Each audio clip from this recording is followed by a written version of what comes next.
Dears, എന്തൊക്കെയാണ് വിശേഷം? പഠിത്തമൊക്കെ അടിപൊളിയായിട്ട് പോകുന്നു എന്ന് വിചാരിക്കുന്നു. Welcome back to YouTube channel progress learning solution. ഞാൻ നിങ്ങളുടെ സ്വന്തം അനു ശ്രീജിഷ്. ഓക്കെ, ഇന്ന് നമ്മൾ എന്താ കൊണ്ടുവന്നിരിക്കുന്നത്? കാണുമ്പോ തന്നെ മനസ്സിലായില്ലേ? പരിസര പഠനം. നമ്മൾ ഇന്ന് പഠിക്കാൻ പോകുന്നത് പരിസര പഠനത്തിലെ പ്രധാനപ്പെട്ട 2 കാര്യങ്ങളാണ്. ഒന്ന് വേരുകളെ കുറിച്ചും 2 സ്ഥിരാവിന്യാസത്തെ കുറിച്ചും.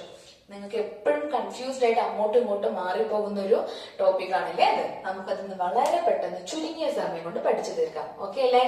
അതല്ല, എല്ലാ കൂട്ടുകാരും സബ്സ്ക്രൈബ് ചെയ്തിട്ടുണ്ടല്ലോ, ലൈക്കും ഷെയറും ഒക്കെ നടക്കുന്നുണ്ടെന്ന് വിശ്വസിക്കുന്നു. നമുക്ക് പോവാം. ആദ്യം തന്നെ വേരുകൾ. നമുക്കറിയാം, ചെടികളിലെ ഭാഗങ്ങളൊക്കെ നിങ്ങൾ പഠിച്ചിട്ടുണ്ട്. അതിൽ ഏറ്റവും പ്രധാനപ്പെട്ട ഒരു ഭാഗമാണ് വേരുകൾ അല്ലെ. മണ്ണിൽ നിന്നും ജലവും ലവണവും ശേഖരിച്ച് ചെടിയിലേക്ക് അല്ലെങ്കിൽ മരത്തിലേക്ക് എത്തിക്കുന്നത് ആരാണ്? വേരുകളാണ്. 2 തരത്തിലുള്ള വേരുകളുണ്ട്, നിങ്ങൾക്കറിയാം ഇല്ലേ? ഒന്നെന്താണ്? തായ് വേരും, മറ്റേത് നാരുവേരും. ടാപ്പ് റൂട്ടും ഫൈബ്രസ് റൂട്ടും. ടാപ്പ് റൂട്ട് എങ്ങനെയാ ഉണ്ടാവുക? നല്ല കട്ടിയുള്ള പ്രധാന വേര് ആഴത്തിൽ ഇറങ്ങുകയും അതിന്റെ ഇരുവശങ്ങളിലായിട്ട് ചെറിയ ചെറിയ വേരുകൾ നമുക്ക് കാണപ്പെടും. ഇതല്ലേ ടാപ്പ് റൂട്ട് സിസ്റ്റം? ടീച്ചർ വരച്ചത് ശരിയല്ലേ? അടുത്തത് എന്താ? ഫൈബ്രസ് റൂട്ട് അഥവാ നാരുവേര് പടലം. അതെങ്ങനെയാണ് ഉണ്ടാവുക? മണ്ണിന്റെ അടിയില് ഒരേപോലെയുള്ള നാരുകളായി കാണപ്പെടും. ഇതല്ലേ നാരുവേര് പടലം അല്ലേ? ഇനി നിങ്ങൾ തന്നെ പറ, ഇതിൽ ഏതായിരിക്കും പറിച്ചെടുക്കാൻ വളരെ എളുപ്പത്തിലുള്ളത്? ഏതായിരിക്കും? ഇതായിരിക്കും അല്ലെ? നാരുവേര് പടലമായിരിക്കില്ലേ പറിച്ചെടുക്കാൻ എളുപ്പം. നാര് പോലെ കുറച്ചു ഭാഗങ്ങളല്ലേ ഉള്ളൂ. അതേസമയം തായ്വേര് പടലത്തിലുള്ള ഒരു ചെടി പറിച്ചെടുക്കൽ എളുപ്പമാകുമോ? ഇല്ല, ആഴത്തിലേക്ക് ഇറങ്ങിപ്പോയിട്ടുള്ള വേരുകളുണ്ട് അതിന്. ശരിയല്ലേ? ഇനി സ്ഥിരാവിന്യാസം. എന്താണ് സ്ഥിരാവിന്യാസം? സ്ഥിരാവിന്യാസം 2 തരത്തിലുണ്ട് അല്ലേ? ജാലിക സ്ഥിരാവിന്യാസവും സാമാന്തരിക സ്ഥിരാവിന്യാസവും. നോക്കാം. ജാലിക സ്ഥിരാവിന്യാസം. ജാലിക എന്ന് വെച്ചാൽ എന്താണ്? നെറ്റ്, വെബ് എന്നൊക്കെ നമ്മൾ പറയും. ഇങ്ങനെ ഉണ്ടാവും. നമ്മുടെ ആലിന്റെ ഇല, പേരക്കയുടെ ഇല, പിന്നെന്താ മാവിന്റെ ഇല, പ്ലാവിന്റെ ഇല, അതുപോലത്തെ ഇലകളെയാണ് നമ്മള് എന്തെന്ന് വിളിക്കുക? ജാലിക സ്ഥിരാവിന്യാസം എന്ന് വിളിക്കുക. നിങ്ങൾ സ്കൂൾ ഗ്രൗണ്ടിലോ വീട്ടിലെ മുറ്റത്തോ ഒക്കെ ഉണങ്ങിയ ഇലകൾ ഉണ്ടെങ്കിൽ നോക്കിയാൽ നിങ്ങൾക്ക് സ്ഥിരാവിന്യാസം വളരെ നന്നായി കാണാൻ പറ്റും. അതിലും ജാലിക സ്ഥിരാവിന്യാസമുള്ള ചെടികളുടെ ഇലയാണെങ്കിൽ നിങ്ങൾക്ക് ആ ഉണങ്ങിയ ഇല കാണുമ്പോൾ അതിൻ്റെ ഉള്ളില് പലതരത്തിൽ വല പോലെ ഓരോ സ്ഥിരകളും അങ്ങോട്ടും ഇങ്ങോട്ടും ചേർന്നിരിക്കുന്നത് നിങ്ങൾക്ക് കാണാൻ സാധിക്കും. അതാണ് ജാലിക സ്ഥിര. പിന്നെ സമാന്തരിക സ്ഥിര. സമാന്തരിക സ്ഥിര എന്ന് വെച്ചാൽ എങ്ങനെയാണ്? നീളം കൂടിയ ഇലകൾ ഇല്ലേ? നീളം കൂടിയ ഇലകൾക്ക് നിങ്ങൾ ഉദാഹരണങ്ങൾ പറഞ്ഞേ. പാരലൽ ആയിട്ടുള്ള സ്ഥിരാവിന്യാസത്തിന് ഉദാഹരണങ്ങൾ പറഞ്ഞേ. പുല്ലൊരു ഉദാഹരണമാണ് അല്ലെ? പിന്നെയോ മുള ഒരു ഉദാഹരണമാണ് അല്ലെ? ഓല ഒരു ഉദാഹരണമാണ് അല്ലെ? വളരെ ശരിയാണ്.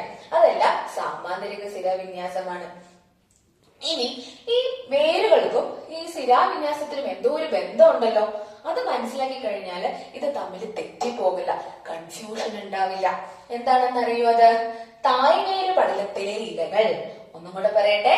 തായ്വേര് പടലത്തിലെ ഇലകള് എപ്പോഴും ജാലിക സ്ഥിരാവിന്യാസമുള്ളവയായിരിക്കും. തായ്വേര് പടല വേരുകളുള്ള ചെടികളുടെയും മരങ്ങളുടെയും ഇലകൾക്ക് എന്ത് വിന്യാസമായിരിക്കും? ജാലിക സ്ഥിരാവിന്യാസമായിരിക്കും.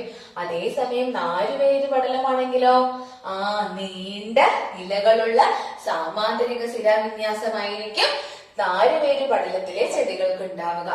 ഓക്കെ ആണോ? മനസ്സിലായോ? ടീച്ചർ ഒന്നും കൂടെ ഫാസ്റ്റ് ആയിട്ട് റിവൈസ് ചെയ്ത് പറയാം. വേരുകൾ 2 തരത്തിലുണ്ട്. തായ്വേര് പടലവും നാരുവേര് പടലവും. തായ്വേരില് പ്രധാന വേര് മണ്ണിന്റെ ഉള്ളിലേക്ക് ആഴ്ന്നിറങ്ങുന്നു. നാരുവേര് പടലം ഒരേപോലെയുള്ള നാര് പോലെയുള്ള വേരുകളാണ് ഇവയ്ക്കുള്ളത്. ഇതില് എളുപ്പം പറിച്ചെടുക്കാൻ പറ്റുന്നത് നാരുവേര് പടലമാണ്. അതിന് ഉദാഹരണം ഏതൊക്കെയാണ്? പുല്ല്, മുള, തെങ്ങ്. ഇതെല്ലാം എന്തിന് ഉദാഹരണമാണ്? നാരുവേര് പടലത്തിന്. ഇനി വേര് തന്നെ നോക്കി പറയണം നിർബന്ധമില്ലല്ലോ. ടീച്ചർ പറഞ്ഞു ഇലകൾ കണ്ടാലും മനസ്സിലാവും. നീളമുള്ള ഇലകൾ, പാരലൽ ആയിട്ടുള്ള സാമാന്തരികമായിട്ടുള്ള വരകളുള്ള ഇലകൾ ഏതാണോ അത് കണ്ടാൽ നിങ്ങൾ അപ്പ പറയണം അത് നാരുവേര് പടലത്തിൽപ്പെട്ടവയാണെന്ന്. ഓക്കെ അല്ലേ?